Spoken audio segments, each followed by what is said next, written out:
আসসালামু আলাইকুম রহমতুল্লাহি ওয়া বারাকাতুহু। সম্মানিত দর্শক, আপনাদেরকে আজকে এমন একটা তথ্য দিতে যাচ্ছি যে তথ্য শোনার পরে আপনারা চমকে উঠবেন যে ইউরোপ ফিলিস্তিনকে নিয়ে এরকম একটি ভয়ঙ্কর পরিকল্পনা করতেছে।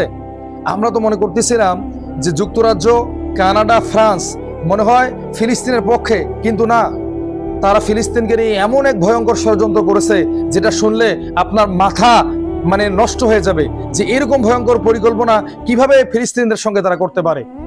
মূলত ফিলিস্তিনি মানুষদেরকে শান্তিতে রাখার জন্য তারা ফিলিস্তিনকে স্বীকৃতি দিতেছে না, ইসরায়েলি রাষ্ট্রের নিরাপত্তার জন্য এবং ইসরায়েলিদেরকে মুসলিমদের সঙ্গে বাণিজ্যিক সম্পর্ক তৈরি করার জন্য এবং ইসরায়েল রাষ্ট্রকে আরো শক্তিশালী করার জন্য এই পদক্ষেপ নিয়েছে এই ইউরোপের দেশগুলো। তো আসুন আমরা শুনি সেই কি ভয়ঙ্কর পদক্ষেপ। ফ্রান্স বলতেছে যে আমরা ফিলিস্তিনকে স্বীকৃতি দিব কখন? যখন হামাস ফিলিস্তিন থেকে চিরতরে বিদায় হয়ে যাবে। আর হামাস যখন ফিলিস্তিন থেকে বিদায় হবে তখন ফিলিস্তিনের একটা বন্দুক ধরার মতো লোক থাকবে না, মানে যে কোনো সময় হামলা করে পুরো ফিলিস্তিনকে দখল করতে পারবে। দ্বিতীয় নম্বরে তারা যে শর্ত দিল, তারা কি? ফিলিস্তিনিরা কখনো অস্ত্র কিনতে পারবে না বা অস্ত্র তৈরি করতে পারবে না, তাদেরকে নিরস্ত্র থাকতে হবে সারা জীবন। তো রাষ্ট্র নিরস্ত্র হোক এটা তারা চায় না, কিন্তু ফিলিস্তিন নিরস্ত্র হোক তারা এটা চায়, কারণ ইসরায়েল রাষ্ট্রের সার্বভৌমত্ব রক্ষা করতে চায়, মুসলিমদের রক্ষা করতে চায় না। তারা আরেকটা শর্ত দিল কি? ইউরোপের দেশগুলো যদি ইসরায়েলকে স্বাধীন রাষ্ট্র হিসেবে ঘোষণা দেয়, সৌদি আরব এবং অন্যান্য দেশগুলোকে ইসরায়েলকে স্বীকৃতি দিতে হবে। এবার বুঝতে পারতেছেন আসল কৌশলটা কোথায়? তাদের ভয়ঙ্কর চক্রটা কিভাবে চলতেছে বুঝতে পারতেছেন? তাদের উদ্দেশ্য কি? মুসলিমদের কাছ থেকে এই ইসরায়েল স্বীকৃতি নেওয়া। পৃথিবীতে অনেক দেশ তো ফিলিস্তিনকে স্বীকৃতি দিয়েছে, এদিকে ফিলিস্তিনি মানুষের ভাগ্য বদলেছে। তারা কি 3 বেলা খেতে পারতেছে? তাদের কি বাড়িঘর আস্ত আছে? নাই।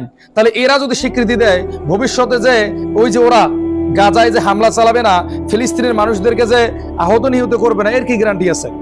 ফ্রান্স, যুক্তরাজ্য এবং কানাডা কিন্তু একবারে বলতেছে না যে আমরা কখনো ইসরায়েলকে এই গাজায় ফেলাতে দিব না, এটা কিন্তু বলতেছে না। তারা কিন্তু এটা বলতেছে না ইসরায়েলকে নিরস্ত্রকরণ করতে হবে, ইসরায়েল কোনো অস্ত্র তৈরি করতে পারবে না, ইসরায়েলের কাছে আমরা অস্ত্র দিব না। তারা কিন্তু এরকম কোনো কথা বলতেছে না। তারা কি বলতেছে? ফিলিস্তিনকে স্বীকৃতি দিব, হামাস সেখান থেকে চলে যেতে হবে, আরব দেশগুলো স্বীকৃতি দিতে হবে এবং ফিলিস্তিন কখনো শক্তিশালী রাষ্ট্র হতে পারবে না, ফিলিস্তিনের কাছে কোনো ধরনের অস্ত্র থাকা যাবে না। এইরকম এক ভয়ঙ্কর ষড়যন্ত্র করেই কিন্তু ফিলিস্তিনকে তারা স্বীকৃতি দিতেছে। তো মুসলমান ভাইদের কাছে আমি বিনীতভাবে অনুরোধ করব, ভিডিওটা বেশি থেকে বেশি শেয়ার করেন, এত পরিমাণে শেয়ার করবেন যেন আমার এই কথাগুলো আরব দেশ পর্যন্ত পৌঁছে যায় এবং সমস্ত মুসলিম দেশগুলো সাবধান হয়ে যায় এবং তারা যেন এই ভয়ঙ্কর পরিকল্পনা থেকে এই ফিলিস্তিনকে রক্ষা করতে পারে। এবং বাংলাদেশের মানুষের কাছে আমি আহ্বান করব, আপনারা এই চক্রে কখনো পা দিবেন না। আমি বারবার একটা কথা বলি যে ওরা আমাদের কখনো বন্ধু না, বিশেষ করে ওই যে ওরা যারা গাজা দখল করেছিল, এরা কখনো মুসলিমদের বন্ধু না। এদের মাথায় নতুন নতুন বুদ্ধি, নতুন নতুন কৌশল, এরা কিভাবে মুসলিমদের ক্ষতি করা যায় এই ধান্দা ছাড়া এদের মাথায় কোনো ধান্দা নাই।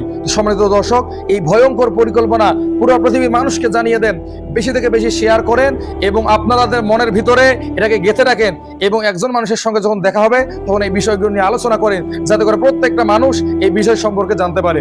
সম্মানিত দর্শক, পরবর্তী ভিডিও আসা পর্যন্ত সবাই ভালো থাকবেন, সুস্থ থাকবেন, সুন্দর থাকবেন এবং আমার এই নিউজগুলো পেতে অবশ্যই আমার চ্যানেলটিকে সাবস্ক্রাইব করবেন এবং বেল আইকনটিকে বাজিয়ে দিবেন, যাতে করে প্রত্যেকটা সংবাদ আপনি সবার আগে পেতে পারেন এবং সবার কাছে এই নিউজটা পৌঁছে দেওয়ার আমার বিনীতভাবে অনুরোধ রইল। সম্মানিত দর্শক, ভালো থাকবেন, সুস্থ থাকবেন। আসসালামু আলাইকুম রহমতুল্লাহি ওয়া বারাকাতুহু।